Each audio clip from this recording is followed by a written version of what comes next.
अस्सलामुअलैकुम, this is doctor Mohammad Shafi और आज हम एक और प्रीलियम पेपर को डिस्कस कर रहे हैं। अच्छा, ये जो प्रीलियम पेपर है ये आदमजी गवर्नमेंट साइंस कॉलेज का है और जोलॉजी वन यानी कि फर्स्ट ईयर का पेपर है। ठीक है, तो अगेन इसको स्टार्ट करते हैं। अगेन पेपर के तीन सेक्शंस हैं, section A, section B and section C. Section A के अंदर बेसिकली हम एमसीक्यूज को डिस्कस कर रहे होते हैं। तो सबसे पहले एमसीक्यू के ऊपर बढ़ते हैं और बात करते हैं सबसे पहले एमसीक्यू की। So the first MCQ is try hydroxy. अब ट्राई हाइड्रोक्सी का मतलब है कि तीन हाइड्रोक्सिल आइन मौजूद है, हाइड्रोक्सिल आइन OH। ठीक है, तीन OH वाली alcohol which is made up of three carbon atoms. ठीक है, एक ऐसी अल्कोहल जो कि तीन कार्बन एटम से मिलकर बनी है, ट्राई हाइड्रोक्सी है, इज नोन एज। ठीक है, अब आपको पता है ग्लूकोज, ग्लूकोज की अगर मैं बात करूं तो ग्लूकोज तीन कार्बन से नहीं बनी होती, तो सिंपली ये तो ऑब्सलीट हो जाता है। फिर हमारे पास आता है माल्टोस, नो ये भी नहीं है।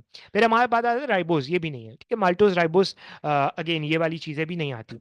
अच्छा, अब अगर मैं बात करूं ग्लिसरॉल की, yes glycerol is the right answer. Sir how glycerol is the right answer? क्योंकि अगर आप ग्लिसरॉल को देखोगे ना तो इसका स्ट्रक्चर कुछ ये होता है, तीन कार्बन होंगे, तीन कार्बन होंगे और यहां पे आपको मिलेगा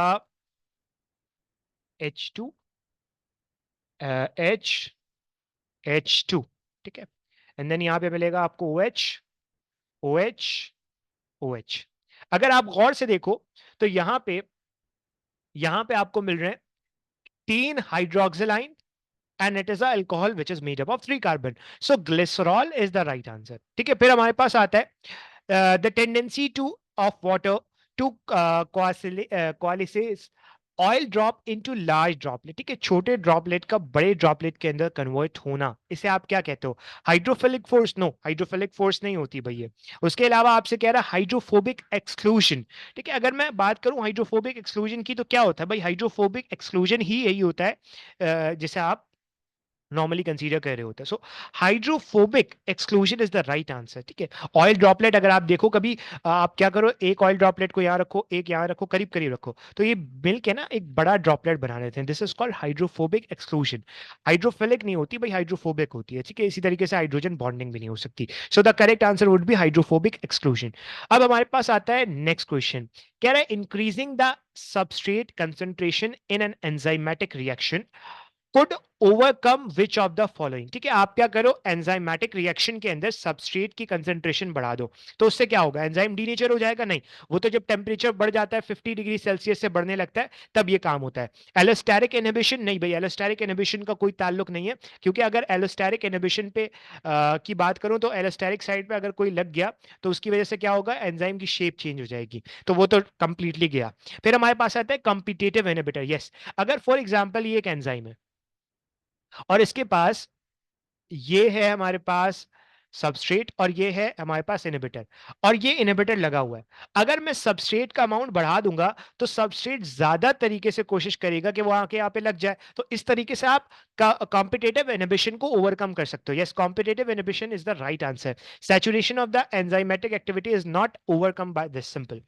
फिर हमारे पास आता है human enzymes are highly active at about. ठीक है, ह्यूमन एंजाइम किसके एक्टिवेट होंगे ज्यादा अच्छी तरीके से? एक्टिव कौन से टेम्परेचर पे होंगे? वही बॉडी टेम्परेचर, यानी कि 37 डिग्री सेल्सियस। ठीक है, फिर हमारे पास नेक्स्ट क्वेश्चन आता है।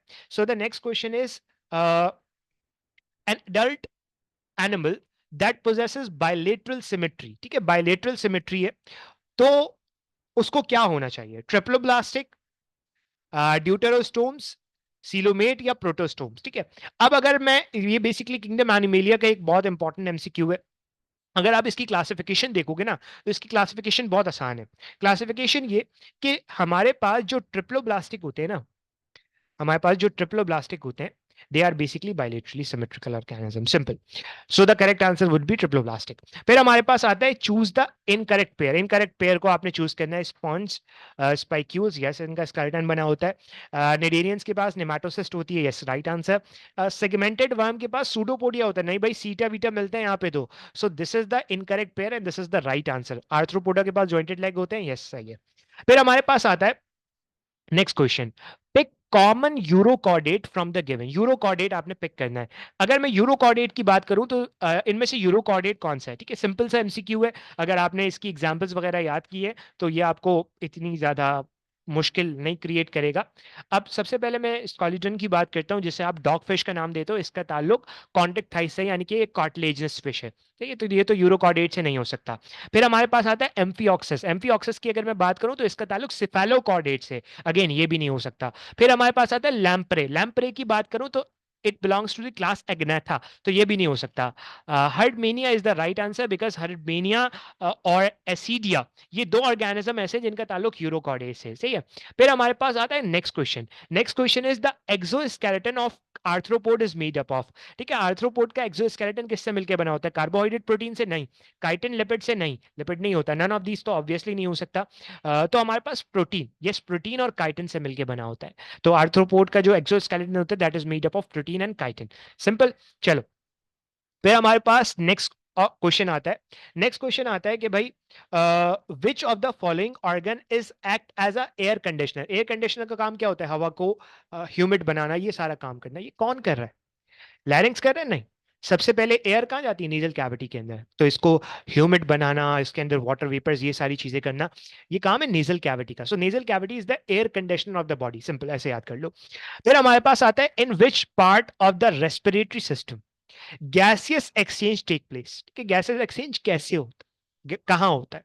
तो ये गैसेस एक्सचेंज आपको पता है रेस्पिरेटरी सरफेस पे, यानी कि एल्वोलाई में होता है। Not pharynx, not लैरिंग्स, not trachea. Simple. फिर हमारे पास आता है the type of immunity through the transfer of antibodies. आप बनी बनाई एंटीबॉडीज मदर से फीटस में, यानी कि नेचुरली ट्रांसफर कर रहे हो। तो आर्टिफिशियली तो ट्रांसफर नहीं कर रहे, नेचुरली ट्रांसफर कर रहे हो, यानी कि आया ये प्लासेंटा के जरिए हो सकता है या ब्रेस्ट फीडिंग के जरिए हो सकता है, ठीक है। आप नेचुरली ट्रांसफर कर रहे हो। मदर ने एंटीबॉडी बनाई थी, नेचुरली ट्रांसफर कर रहे हो फीटस को, तो आर्टिफिशियल तो हो नहीं सकता। अगेन आर्टिफिशियल गया, आर्टिफिशियल गया। अब ये नेचुरल एक्टिव है, ये नेचुरल पैसिव है। देखो, नेचुरल एक्टिव तब होती है जब मुझे फॉर एग्जाम्पल कोई भी ऑर्गेनिज्म आके हिट करे और मेरी बॉडी खुद एंटीबॉडीज बना दे, दिस इज नेचुरल एक्टिव। लेकिन नेचुरल पैसिव क्या होता है? किसी ने एंटीबॉडीज बनाई और नेचुरली वो मैंने मदर से फीटस में ट्रांसफर करवा दी, this is called natural passive. Natural passive का मतलब बनाई पैसिवली, बना पैसिवली मिली है, यानी कि फीटस ने खुद नहीं बनाई बल्कि पैसिवली मदर ने बनाई। अब ये ट्रांसफर हो रही नेचुरली, तो नेचुरल पैसिव। सिंपल। फिर हमारे पास आता है next question. Dash is the respiratory pigment present in the RBC of all vertebrate. कौन सा ऐसा पिगमेंट है, रेस्पिरेटरी पिगमेंट है, जो आरबीसी के अंदर मिलता है तमाम वर्टिब्रेट्स में? Globular protein no, insulin no, erythropoietin ये तो हार्मोन है, haemoglobin. Haemoglobin is the right answer, क्योंकि हीमोग्लोबिन वो रेस्पिरेटरी पिगमेंट है जो आपको आरबीसी जितने भी वर्टिब्रेट्स हैं उनके अंदर मिलेगा। सही है। फिर हमारे पास आता है next question. Next question is blood returning to the human heart and the pulmonary vein, ठीक है, ड्रेन फर्स्ट इनटू। अब आपसे कह रहा है वो ब्लड जो हार्ट में वापस आ रहा है पल्मोनरी वेन के जरिए, वो कहां ड्रेन होगा? वो ड्रेन होता है, ये कौन सा ब्लड है? ऑक्सीजनेटेड ब्लड, लंग से आ रहा है, ठीक है। लंग से आ रहा है, पल्मोनरी वेन से, लंग से आ रहा है, ऑक्सीजनेटेड ब्लड है, कहां जाएगा? ये जाएगा सबसे पहले लेफ्ट एट्रियम में, वहां से लेफ्ट वेंट्रिकल और फिर आगे। सिंपल। ओके। फिर हमारे पास आता है next question. So the next question is lymph most closely resemble to which of the following.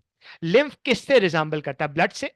नहीं भाई, लिम्फ की कॉम्पोजिशन ब्लड से रिजेंबल नहीं करती। आपको पता है कि इंटरस्टिशियल स्पेसेस के अंदर फ्लूइड होता है, ये अगर लिम्फेटिक वेजल के अंदर चला जाए फिर आप इसे लिम्फ कहने लगते हो, तो इसकी जो फॉर्मेशन होती है वही इस इंटरस्टिशियल फ्लूइड से होती है। तो इंटरस्टिशियल फ्लूइड से इसकी कॉम्पोजिशन मिलेगी। So this is the right answer, not plasma, not urine. फिर हमारे पास आता है नेक्स्ट क्वेश्चन कि organism in which a circulating body fluid is distinct from the fluid that directly surround the body cells are likely to have which of the following। अब कहना ये चाह रहा है कि फॉर एग्जाम्पल ये इंटरस्टिशियल फ्लूइड है और ये है ब्लड, ठीक है। एक ऑर्गेनिज्म जिसका जो सर्कुलेटिंग बॉडी फ्लूइड है, यानी कि जो ब्लड है, it is distinct from the interstitial fluid. Interstitial fluid और ब्लड के दरमियान एक बैरियर, ये कौन सा सर्कुलेटरी सिस्टम है? This is close type circulatory system, क्योंकि ओपन टाइप में तो ब्लड और ये सब मिक्स हो जाता है। गैस्ट्रोवेस्कुलर कैविटी नहीं, ब्रांच ट्रेकिया नहीं। सिंपल। फिर हमारे पास आता है एक अगला क्वेश्चन, ठीक। अगला क्वेश्चन क्या है हमारे पास? अगला क्वेश्चन ये है कि भाई liver is enclosed in thick in elastic capsule and it is incompletely covered by a layer, ठीक है। लिवर आपको पता है कहाँ है, लिवर आपको पता है कि एब्डोमेन के अंदर है। तो लिवर अगर एब्डोमेन के ऊपर, एब्डोमेन के अंदर है, तो एब्डोमेन की जो मेम्ब्रेन होती है दैट इज कॉल्ड पेरिटोनियम। तो लिवर के ऊपर पेरिटोनियम मिलेगी। कार्डियक मेम्ब्रेन हार्ट में होती है, parietal layer is something different, omentum is something different. तो peritoneum is the right answer, ठीक है। पेरिटोनियम नॉर्मली मिल रही होती है। यहाँ पे आके हमने तमाम एमसीक्यूज को डिस्कस कर लिया। Now we are moving to the reasoning questions, ठीक है। रीजनिंग क्वेश्चंस मैंने ऑलरेडी पीडीएफ की फॉर्म में इस वीडियो लेक्चर के डिस्क्रिप्शन में दिए हुए हैं, जहां से आप ये पेपर और ये पीडीएफ दोनों डाउनलोड कर सकते हो और सिंपली आप इसको प्रिपेयर कर सकते हो, ठीक है। तो back to the paper, back to the reasoning question. So the first reasoning question is why hair and mucus glands are present in the nostrils and trachea. आपको पता है कि hairs के अंदर, hair में और हेयर और म्यूकस ग्लैंड्स नोस्ट्रल्स के अंदर क्यों प्रेजेंट है? क्योंकि आपने सबसे पहले क्या करना है, पहले मैं हेयर्स की बात करता हूं। आप जो हेयर एयर इनहेल कर रहे हो, इस एयर के अंदर डिफरेंट माइक्रो ऑर्गेनिजम्स हैं, डस्ट हैं, ये सारी चीजें, इनको ट्रैप कौन करेगा? हेयर्स। और फिर ये हेयर्स आपके आगे रेस्पिरेटरी सिस्टम के अंदर ये तमाम चीजें नहीं जाने देंगे। जबकि दूसरी तरफ म्यूकस ग्लैंड का भी काम यही है, आने वाली चीजों को अपने अंदर चिपका लेगा और फिर ये कहाँ ले जाकर चला जाएगा? ये लेके चले जाएगा आपके स्टमक के अंदर डिफरेंट रूट के जरिए, ताकि क्या हो सके, ये तमाम चीजें आपके रेस्पिरेटरी सिस्टम के अंदर ना जा सके। फिर हमारे पास आता है next reasoning question, that is how tumour cell are dealt by the immune system, ठीक है। ट्यूमर सेल को मेरी बॉडी किस तरीके से डील करती है? This is again interesting question, तो ये आपको सिंपली पता होना चाहिए। अब देखो होता क्या है, होता नॉर्मली ये है कि हमारे जितने भी न्यूक्लिएटेड सेल होते हैं, इनके ऊपर एक प्रोटीन होता है, जिस प्रोटीन का नाम है MHC, MHC one, major histocompatibility complex one. अब अगर किसी भी वजह से, अगर किसी भी वजह से ये सेल ट्यूमर सेल हो गया, यानी कि इन्फेक्टेड सेल हो गया, ट्यूमर सेल हो गया, कैंसर सेल हो गया, तो ये जो एमएचसी वन है ना, या तो ये डिस्ट्रॉय हो चुका होगा या इसमें कोई चेंजेस आ गए होंगे। तो मेरे पास दो सेल्स हैं, नेचुरल किलर सेल्स और cytotoxic T cell, TC cells. ये दोनों क्या करेंगे? इस एमएचसी वन को पहचानेंगे, चेक करेंगे भैया एमएचसी वन सही है या नहीं। और अगर ये एमएचसी वन सही ना हुआ, तो हमारे पास नेचुरल किलर सेल क्या करेंगे? नेचुरल किलर सेल्स हमारे पास डिफरेंट जो है वो केमिकल रिलीज करेंगे, दैट इज परफोरेंस। अब परफोरेंस क्या करेगा? इस सेल के अंदर पोर बना देगा, ये सेल फट जाएगा। या उसके अलावा ये ग्रेंजाइम, ग्रेंजाइम का भी काम सिंपल लिसिस करवाना होता है, ठीक है। तो सिंपली आपका ये काम हो रहा होता है किसके अंदर? ये काम हो रहा होता है आपका नेचुरल किलर के सेल के जरिए, ठीक है। कुछ इसी तरह का काम आपका साइटोटॉक्सिक टी सेल के अंदर भी हो रहा होता है। Cytotoxic T cell normally release करता है साइटोकाइंस, ट्यूमर नेक्रोसिस फैक्टर, ठीक है, ये सारी चीजें रिलीज कर रहा होता है। तो सिंपली इस तरीके से मेरी बॉडी जो है वो क्या कर रही होती है? इस ट्यूमर सेल से लड़ रही होती है। फिर हमारे पास नेक्स्ट क्वेश्चन आता है, why capillary have a single layer of endothelium? आपको पता है अगर मैं कैपिलरी को देखता हूं तो उसके अंदर सिंपल आपको एक लेयर मिलती है, किसकी? एपिथेलियल सेल की, जिसे आप एंडोथेलियम कहते हो। अब ये एक लेयर क्यों है?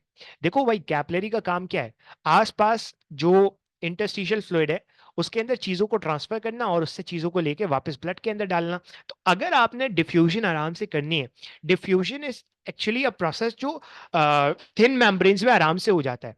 लेकिन अगर मैं इस मेम्ब्रेन को, यानी कि इस दीवार को, इस बाउंड्री को मोटा करता रहूं, एक सेल के बजाय, एक सेल लेयर के बजाय 4 5 6 7 करता रहूं, तो डिफ्यूजन मुश्किल हो जाएगी। तो in order to actually facilitate the diffusion, nature ने क्या किया? कैपिलरी को सिर्फ सिंगल लेयर ऑफ एंडोथेलियम थी।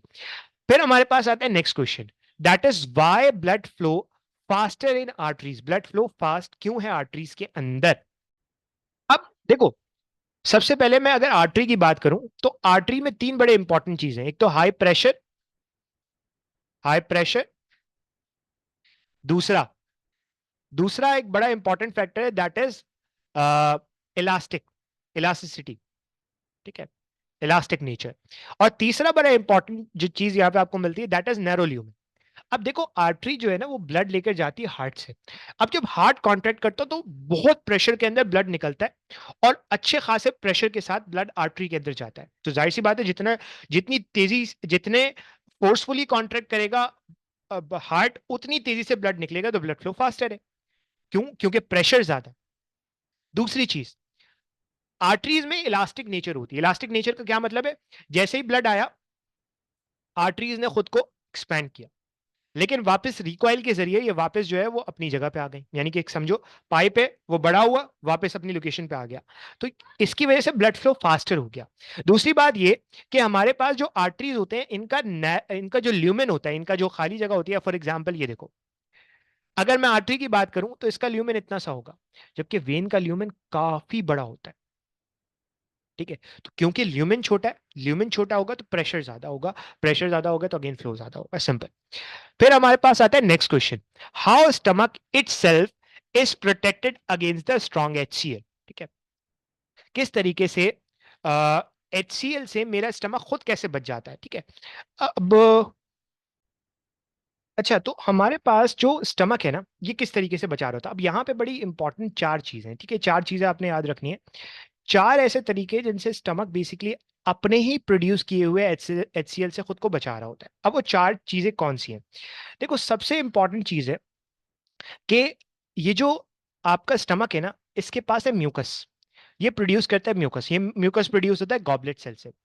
ये म्यूकस क्या करता है? ये म्यूकस नॉर्मली स्टमक की लाइनिंग पे मौजूद है। फॉर एग्जांपल ये स्टमक है, इसकी लाइनिंग पे क्या है? म्यूकस। अब ये HCl जो स्टमक की कैविटी के अंदर सिक्रीट हुआ है, ये स्टमक की वॉल तक नहीं पहुंचाएगा। क्यों? क्योंकि इसके अराउंड म्यूकस की बाउंड्री है। एक चीज। दूसरी चीज, यहां पे ये जो स्टमक है ना, इसके एपिथेलियल सेल बायकार्ब आइन प्रोड्यूस करते हैं। ये बायकार्ब आइन बेसिकली उस एसिडिक एनवायरनमेंट को जो HCl प्रोड्यूस कर रहा है उसको न्यूट्रलाइज करने के अंदर मेजर रोल प्ले करेगा। फिर हमारे पास तीसरी और इंपॉर्टेंट चीज आती है, दैट इज टाइट जंक्शंस। अब सर ये टाइट जंक्शंस क्या होते हैं? बेटा बेसिकली देखो, ये स्टमक की लाइनिंग है, इसमें सेल्स हैं। अगर इन सेल्स के दरमियान गैप होगा तो आराम से HCl जाके इस स्टमक की वॉल को डाइजेस्ट कर सकता है। लेकिन अगर मैं इन सेल्स को चिपका दूं, जोड़ दूं, टाइटली जोड़ दूं, तो उसकी वजह से क्या होगा? ये HCl जा नहीं पाएगा। अब एक सेल है, ये दूसरा सेल है, इन दोनों को मैंने टाइटली जोड़ दिया, this is called tight junction. एक चीज। अगली बहुत इंपॉर्टेंट चीज, दैट इज रैपिड टर्नओवर। अब ये रैपिड टर्नओवर क्या है? ठीक है,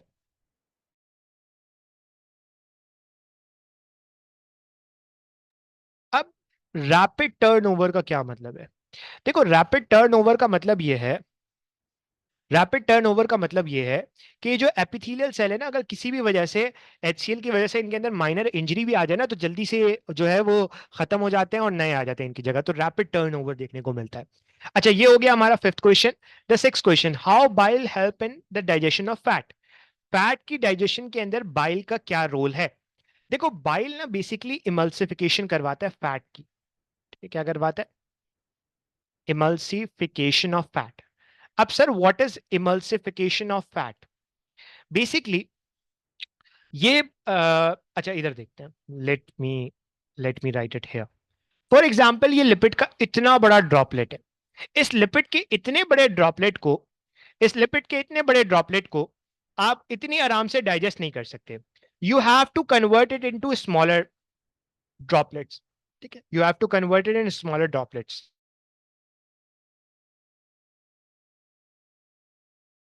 अब ये जो लिपिड का इतना बड़ा ड्रॉपलेट है ना, इस इतने बड़े ड्रॉपलेट को आप छोटे ड्रॉपलेट्स के अंदर कन्वर्ट करते हो, this is called emulsification. This is called emulsification. अब ये इमल्सिफिकेशन कौन करवा रहा होता है? देखो, इस इमल्सिफिकेशन के अंदर रोल होता है बाइल का। Bile is actually responsible for the emulsification of fat. अब ये जो इतना बड़ा ड्रॉपलेट है, इसको छोटे ड्रॉपलेट के अंदर कौन कन्वर्ट कर रहा है? बाइल। अब इस पे काम करेगा कौन? लाइपेज काम करेगा। और लाइपेज क्या करेगा? आराम से इस लिपिड के ड्रॉपलेट को, इस फैट के ड्रॉपलेट को आराम से डिसॉल्व करवा देगा, डाइजेस्ट करवा देगा, सिंपल। फिर हमारे पास आता है next question, and that is why echinoderm are place in Bilateria when adult are radially symmetrical. अच्छा, इकाइनोडर्म बाइलेटरल सिमेट्रिकल ऑर्गेनिज्म के अंदर क्यों है, हालांकि इनके अडल्ट तो रेडियली सिमेट्रिकल होते हैं? इसकी एक बहुत बड़ी वजह यह है कि इकाइनोडर्म का जो लार्वा होता है ना, ये इकाइनोडर्म का लार्वा बायलेटरली सिमेट्रिकल होता है, लेकिन जैसे जैसे ये अडल्ट स्टेज पर पहुंचते हैं तो इनका जो बायलेटरल सिमेट्रिकल ऑर्गेनिज्म है ये रेडियल सिमेट्रिकल ऑर्गेनिज्म के अंदर कन्वर्ट हो जाता है। तो भले से इसका अडल्ट रेडियली सिमेट्रिकल है, लेकिन मैं इसे इंक्लूड किसके अंदर करता हूं, बायलेटरल सिमेट्रिकल ऑर्गेनिज्म के अंदर। तो सिंपल हो गया। फिर हमारे पास आता है next question, why sponges are placed in kingdom Animalia. Sponges को आप किंगडम एनिमेलिया के अंदर क्यों रखते हो? हालांकि दे लैक टिश्यू ऑर्गेनाइजेशन, भले से इनके पास कोई टिश्यू नहीं है, लेकिन पहली बात ये मल्टी सेलुलर है, दूसरी बात इनका मोड ऑफ न्यूट्रिशन हीटरोट्रॉफिक है। ये दो ऐसी चीजें हैं जो इनको किंगडम एनिमेलिया के अंदर इंक्लूड करती हैं, क्योंकि protozoans are not multicellular, not तो सिंपली यहां पे आप स्पॉन्जेस को क्यों रख रहे हो, एक बहुत बड़ा रीजन है। फिर हमारे पास नेक्स्ट क्वेश्चन आता है, how enzyme affect on the substrate concentration. आपको पता है सबस्ट्रेट बढ़ाओगे एंजाइमेटिक रिएक्शन बढ़ेगा, एंजाइम तेजी से काम करेगा और जल्दी जल्दी जो है वो सबस्ट्रेट को कन्वर्ट करना शुरू हो जाएगा प्रोडक्ट के अंदर। So this is the simple effect जो एंजाइम कर रहा होता है सबस्ट्रेट कंसंट्रेशन पे। सिंपल हो गया। अब हमारे पास आते हैं नॉन रीजनिंग क्वेश्चंस, ठीक है। नॉन रीजनिंग क्वेश्चंस के अंदर जो हमारे पास फर्स्ट क्वेश्चन आता है, that is the distinguish between the Chondrichthyes and Osteichthyes. वो बोनी फिशेस और कार्टिलेजियस फिशेस के दरमियान आपने 4 डिफरेंसेस लिख देने। फिर आता है साइनोसाइटिस और ओटाइटिस मीडिया, इनको एक्सप्लेन कर दो। The second question is the function of the respiratory system, बहुत आसान है, ये ब्लड के फंक्शंस लिख दो।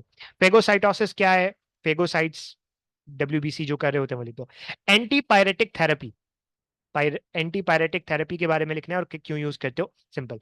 नेचुरल किलर सेल और टी साइटोटॉक्सिक टी सेल के दरमियान डिफरेंशिएशन। बैरोरिसेप्टर्स क्या होते हैं, उनकी टाइप्स बतानी है। हाइपरटेंशन, हाई ब्लड प्रेशर और हाइपोटेंशन, लो ब्लड प्रेशर को डिफरेंशिएट करना है। फिर हमारे पास आता है functions of the liver, simple. Tube like sac like digestive system को डिफरेंशिएट करना है। Evolutionary adaptation in Annelida, enzyme क्या होते हैं, कैरेक्टरिस्टिक्स ऑफ एंजाइम, ठीक है। रनिंग बर्ड्स और फ्लाइंग बर्ड्स, ठीक है, रेनेटाई और रेटेटाई, उनको आपने डिफरेंशिएट करना है। ये हो गया। फिर हमारे पास लॉन्ग क्वेश्चंस आते हैं। लॉन्ग क्वेश्चन आपने 2 ही करने होते हैं, आपको ऑलरेडी पता है। अब लॉन्ग क्वेश्चंस कौन से हैं भाई? लॉन्ग क्वेश्चंस हमारे पास सबसे पहले कह रहे हैं define digestion and explain the process of digestion in small intestine. सारा स्मॉल इंटेस्टाइन के अंदर जो भी डाइजेशन हो रही है वो आपने यहाँ लिखनी है। उसके अलावा ह्यूमन हार्ट का स्ट्रक्चर, ह्यूमन हार्ट का स्ट्रक्चर इज वेरी इंपॉर्टेंट, वो आपने एक्सप्लेन करना है, या इंस्पिरेशन और एक्सपिरेशन का फिनोमेना एक्सप्लेन करना है। ह्यूमन रेस्पिरेटरी सिस्टम की डायग्राम बनानी है, या एव्स और मैमल्स के जनरल कैरेक्टरिस्टिक्स लिखने हैं। ऑटो इम्यून डिसऑर्डर क्या है, और टी सेल्स और बी सेल्स का रोल लिखना है ट्रांसप्लांट रिजेक्शन के अंदर।